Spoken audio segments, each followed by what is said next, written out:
I used to believe my marriage was a dream others envied. My name is Emily Carter, and for years I thought being married to Mark, a successful and charming man in his early 30s, was everything I could have wished for. From the outside, people looked at us and saw perfection. A beautiful house in the suburbs, expensive cars, glamorous vacations, and a husband who commanded respect wherever he went. But behind the walls of that house, there lived a woman, me, who felt more like a shadow than a wife. Mark had a way of making everyone else in the world feel important except me. He provided, yes, but his affection was cold and calculated, almost as if he believed his paycheck should be enough to fill the void of love.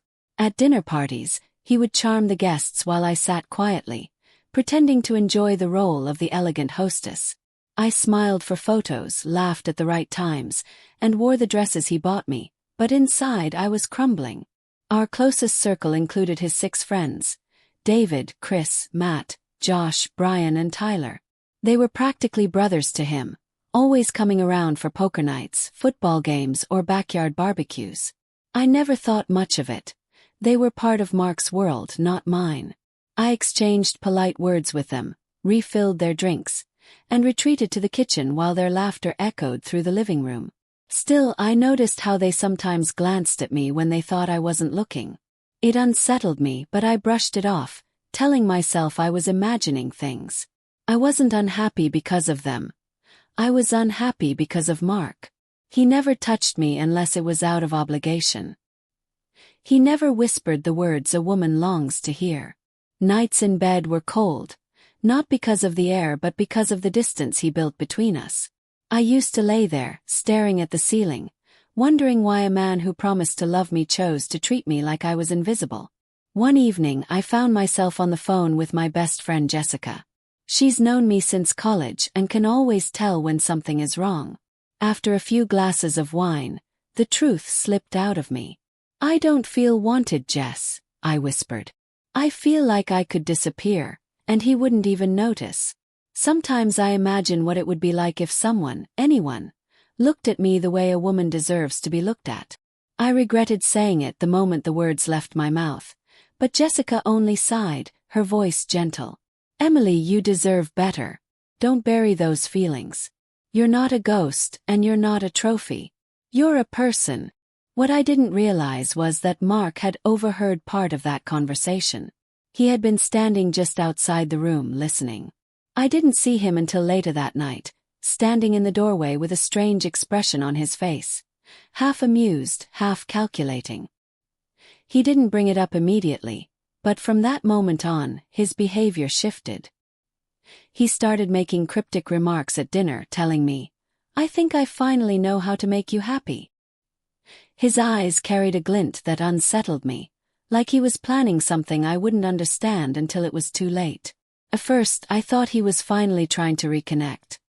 He began spending more time at home, though not with me, mostly on the phone with his friends, whispering and laughing.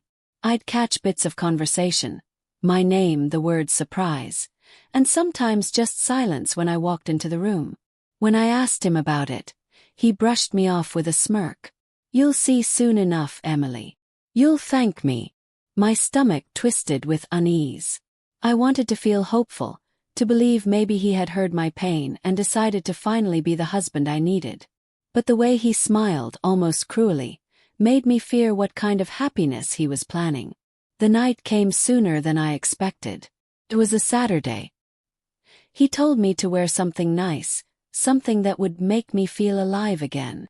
I spent hours in front of the mirror, my hands trembling as I tried to convince myself this was good, that maybe after all this time, he was going to sweep me off my feet the way he once did when we first met. But when the doorbell rang and I opened the door, it wasn't just Mark standing there. It was Mark, smiling proudly, with David, Chris, Matt, Josh, Brian, and Tyler behind him. All 6 of them walked into the house like they belonged there. Their faces carried a strange energy, as if they knew something I didn't. My heart pounded in my chest, my throat dry, as I turned to Mark for an explanation. He only patted my shoulder and whispered, "Tonight, Emily, you'll finally understand what it means to be happy." And in that moment, a chill ran through me. Whatever was about to happen, I knew it wasn't love. It was something far darker. The moment those 6 men stepped inside, I felt the air shift. Their laughter filled the living room as Mark poured drinks, and I stood frozen near the doorway, clutching my hands together so tightly that my nails dug into my palms. I tried to tell myself it was just another one of his casual get-togethers, but something about the way they looked at me, lingering stares, faint smirks, made my stomach twist with unease. Mark acted as though nothing was out of the ordinary. He handed me a glass of wine and kissed my cheek, a gesture he rarely made, and whispered, "Relax, Emily. Tonight is for you."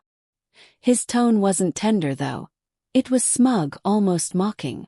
I forced a smile, pretending not to notice the way David and Chris exchanged a quick glance or the way Tyler's eyes roamed over me when he thought I wasn't looking. We sat in the living room. They joked, told stories, and laughed loudly, but I couldn't bring myself to join in. My chest felt tight, and every minute that passed only heightened my dread. When Mark finally stood up and clinked his glass with a spoon, my heart sank. "I brought you all here tonight for a reason," he announced, his voice booming with authority. The room went quiet. "My wife has been unsatisfied. She doesn't feel wanted." He turned toward me, his eyes locking onto mine with a mixture of accusation and amusement. "So I decided to fix that." The room tilted. I stared at him, unable to breathe. "Mark, what are you talking about?" My voice trembled, but he only smiled wider. "You said you wanted to feel desired, Emily. Well, tonight you're going to have everything you ask for. With them." He gestured casually to his friends, as if he were offering me a gift instead of destroying my soul. The glass slipped from my hand and shattered on the floor. For a moment, the sound echoed in the silence, and then I realized every eye in that room was on me. My cheeks burned, my throat closed up, and all I could do was shake my head. "You can't be serious." "Oh, I am," he said coolly, setting his drink down. "I'm doing this for you. Don't you see? You'll finally feel wanted. You'll never complain again." I looked at the 6 men, waiting for one of them to laugh, to tell me it was a joke, but none of them did. Instead, they looked at me with varying degrees of anticipation, discomfort, or cold indifference. My legs felt weak beneath me. I wanted to scream, to run upstairs and lock the door, but my body wouldn't move. Inside, my thoughts clashed violently. Anger surged. I wanted to slap him, to demand how he could humiliate me like this. Fear froze me, whispering that if I resisted, if I shouted, I might make the situation worse. And beneath it all, a hollow sadness gnawed at me. The realization that my husband had never loved me, that he was willing to use me as entertainment for his friends, just to prove a point. "Mark, please," I whispered, tears brimming in my eyes. "This isn't what I wanted. I wanted you. I wanted my husband." His face hardened. "I am giving you more than you ever dreamed of. Don't be ungrateful." The betrayal cut deeper than any blade could. My own husband, the man I had vowed to love, was offering me up as though I were nothing more than an object. My chest ached as I tried to breathe, but the weight of the humiliation pressed down on me until I thought I might collapse. The night that followed blurred into fragments I wish I could erase. The sound of their voices, the laughter that no longer felt friendly but cruel. The way my body went cold, shutting down, as I dissociated just to survive. The betrayal was not in the touch itself but in the way Mark sat back and watched, proud of what he had orchestrated. His friends treated me like a shared possession, and I swallowed my tears, too broken to fight, too ashamed to speak. I wanted to scream, to tell them to stop, but my voice stayed trapped in my throat. I kept hearing Mark's words, repeating like a poison. "Now you'll feel wanted. Now you'll be happy." But I wasn't happy. I wasn't even alive in those moments. I was hollow, drifting somewhere far away, watching my life crumble in front of me.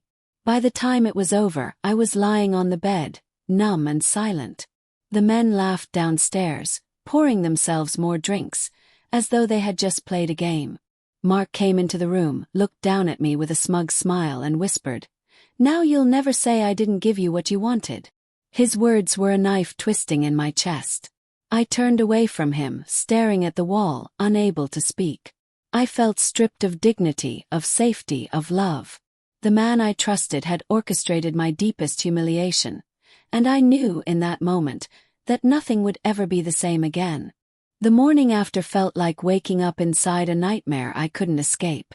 My eyes opened to the pale light filtering through the curtains, but instead of comfort, it only exposed the emptiness in my chest. The bed beside me was cold. Mark had left before dawn, as though the night had been nothing out of the ordinary.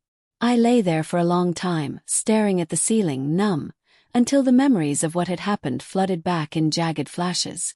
My body ached, but the real pain was deeper, lodged in my soul where no one could see. When I finally dragged myself downstairs, the house was quiet. Empty beer bottles and half-full glasses littered the coffee table. The scent of whiskey still lingered in the air, mingling with the faint smell of cologne left behind by the men who had used me. Their voices echoed in my mind, their laughter a cruel soundtrack to the betrayal I had endured. I shivered, wrapping my arms around myself, wishing I could erase it all. Mark was in the kitchen, casually sipping his coffee as though nothing had happened.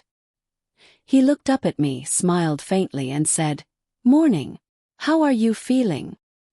His tone was almost playful, and for a split second, I wanted to throw the mug he held straight at his face. Instead, I just stared at him, my throat too tight to form words. "See," he continued, as if we were discussing something trivial. "You wanted to feel wanted. Now you've had more attention than you could ever ask for. You should be thanking me." The audacity of his words nearly broke me. I wanted to scream, to claw at him, to demand how he could possibly think this was what I wanted. Instead, tears welled up in my eyes and spilled down my cheeks, silent but burning. "You didn't do this for me," I whispered finally, my voice trembling. "You did this to control me, to humiliate me." He shrugged, unfazed. "Call it what you want, Emily. But you'll never say I don't make you happy again." Something inside me cracked at that moment. Not my spirit, but the illusion I had been clinging to all these years. The hope that Mark loved me, that beneath his cold exterior there was still a man who cared, was gone. All that remained was the truth. My husband had betrayed me in the cruelest way possible. And no amount of money, no big house, no glamorous facade could ever repair what he had destroyed. For the next few days, I moved through the house like a ghost. I couldn't eat, couldn't sleep, couldn't even look Mark in the eye. His friends never returned, though their absence did little to erase the scars they had left behind. Whenever Mark spoke to me, I responded with silence. Inside, though, I was making a decision. I couldn't stay. If I did, I would lose myself completely. One night, I sat on the edge of the bed, staring at the packed suitcase by my feet. I had written a note, short and simple. "I can't forgive what you've done. Don't look for me." My hands trembled as I folded it and left it on his pillow. My heart pounded in my chest, but for the first time in years, it was pounding with something other than fear or despair. It was pounding with resolve. I slipped out quietly, the suitcase rolling behind me, and drove away without looking back. The further I got from that house, the lighter I felt, though the pain was still there, clinging to me like a shadow. I didn't know exactly where I was going, but I knew one thing. Anywhere was better than being trapped in a marriage built on betrayal. In the weeks that followed, I stayed with Jessica. She listened, held me when I cried, and reminded me that I wasn't broken, that I was still Emily, still human, still deserving of love and respect. It was a long process, piecing myself back together, but each day I felt a little stronger. Mark tried to contact me. Voicemails, texts, even emails filled with excuses and twisted logic about how he had given me what I wanted. I deleted them all. He didn't deserve my attention, not anymore. He had taken enough from me. Eventually I found my voice again, not just in private but publicly. I wrote my story anonymously at first and shared it online. I wanted other women to know they weren't alone, that betrayal comes in many forms, and that silence only protects the abuser. The response was overwhelming. Messages poured in from people who had suffered their own versions of betrayal, thanking me for speaking out. My pain had turned into something larger, a warning, a lifeline, a piece of truth. And that became my strength. Because infidelity isn't always about someone sneaking off to another bed. Sometimes it's about the betrayal of trust so deep it shatters your soul. Mark didn't just cheat on me. He cheated me out of love, respect, and safety. But he didn't win. Because in leaving, I reclaimed what mattered most, myself. The last time I thought of him, I wasn't crying or shaking with anger. I was calm. I looked at the scars he left, and instead of shame, I felt power. He would forever be the man who tried to break me. But I would forever be the woman who walked away.